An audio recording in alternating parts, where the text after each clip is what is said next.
अस्सलाम वालेकुम guys, welcome to my new video. आज की मेरी इस वीडियो का टॉपिक है,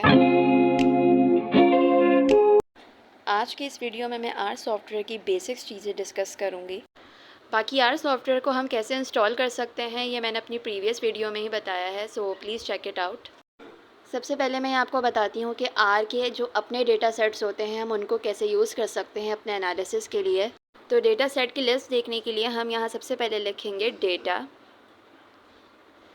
यहाँ हमने डेटा लिखना है और यहाँ 2 राउंड ब्रैकेट डाल के हमें एंटर कर देना है। तो ये हमारे पास पूरी लिस्ट ओपन हो जाएगी जहाँ हमारे पास आर सॉफ्टवेयर के अपने डेटा सेट्स मौजूद हैं। अब अगर इनमें से हमें कोई डेटा सेट यूज़ करना है अपने एनालिसिस के लिए, तो या तो हम उस डेटा सेट के नेम को कॉपी पेस्ट करके एंटर करें तो भी हमारे पास पूरा डेटा ओपन हो जाएगा। इसके अलावा अगर हम डेटा फाइल का नेम अगर यहाँ सिंपल टाइप भी करें तो भी हमारे पास डेटा ओपन हो जाएगा। तो यहाँ मैंने वुमेन का डेटा डाल लिया है जिसमें मेरे पास 2 वेरिएबल्स हैं, हाइट और वेट। सबसे पहले तो मैं यहाँ वुमेन के डेटा को सेव करा लूँगी आर में और उसको मैं कोई भी नाम दे दूँगी। यहाँ मैंने नाम दे दिया है एफ़, यानी मुझे ये डेटा जहाँ भी यूज़ करना होगा वहाँ मैं वुमेन की जगह एफ़ डालूँगी तो भी मेरे पास ये डेटा आ जाएगा। यहाँ मैंने एफ़ लिखा और अब मैं जो ही एंटर करूँगी तो देखें मेरे पास ये पूरा data same to same open हो रहा है। तो अगर हम पूरा डेटा सेट का नाम नहीं लिख सकते तो हम डेटा सेट को एक फ़ाइल में सेव करवा देते हैं और फाइल को आप जो भी नेम देना चाहें वो दे सकते हैं। अब अगर मुझे यहाँ अपने इस डेटा सेट में से रॉ और कॉलम की कोई भी वैल्यू चेक करनी है तो मैं यहाँ सबसे पहले एफ़ लिखूँगी जहाँ मेरा डेटा सेव था। देन हमने राउंड ब्रैकेट लगाया और हमने ब्रैकेट में लिखा 2,2। यहाँ पे जो कॉमा से पहले वाला 2 है वो रॉ को शो कर रहा है और कॉमा के बाद वाला जो 2 है वो कॉलम को शो कर रहा है। यानी सेकंड रॉ में जो वैल्यू है और सेकंड कॉलम पे जो वैल्यू है वो यहाँ पर आनी चाहिए। तो जैसे ही मैं एंटर कर रही हूँ तो मेरे पास जो सेकंड रॉ और सेकंड कॉलम की जो वैल्यू होगी वो मेरे पास आर दे देगा। यहाँ डेटा में क्लियरली देखा जा सकता है कि सेकंड रॉ और सेकंड कॉलम पे जो वैल्यू आ रही है वो 117 ही है। इसी तरह अगर मैं यहाँ पे देखना चाहूँ कि फ़र्स्ट रॉ और सेकंड कॉलम पे जो मेरे पास वैल्यू आ रही हो तो मैं इसको इस तरह से चेंज कर दूँगी और जो ही मैं एंटर करूँगी तो मेरे पास फ़र्स्ट रॉ की सेकंड कॉलम में जो वैल्यू आ रही होगी वो आ जाएगी। ये तो हमने रॉज़ और कॉलम को चेक करने का तरीका देख लिया। अब अगर हमें यहाँ पे रेंज देखनी हो तो वो कैसे देखेंगे वो डिस्कस करते हैं।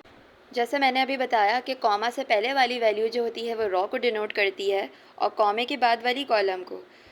तो यहाँ मैंने लिखा 1:5, कॉमा 1, यानी कॉमे से पहले जो 1:5 लिखा है ये रिप्रेजेंट कर रहा है रॉ को एंड ऑल्सो ये एक्सप्लेन कर रहा है रॉ की रेंज को।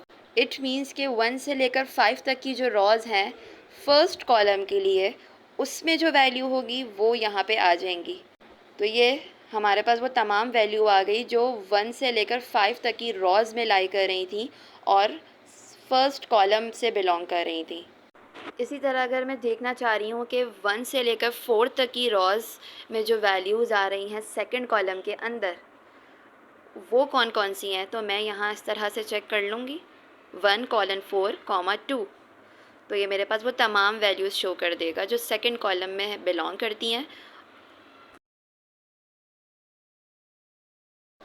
देन मैं यहाँ दोबारा अपना फ़ाइल नेम लिखूँगी और यहाँ मैंने स्पेस डाल के कॉमा डाला और उसके बाद मैंने अपना कॉलम 1 यहाँ लिख दिया।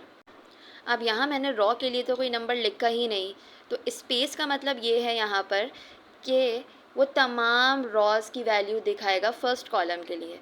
तो जो ही मैं यहाँ पर एंटर करती हूँ तो वो मुझे तमाम रॉज़ की वैल्यू दिखाएगा जो कि फ़र्स्ट कॉलम से बिलोंग कर रही हैं।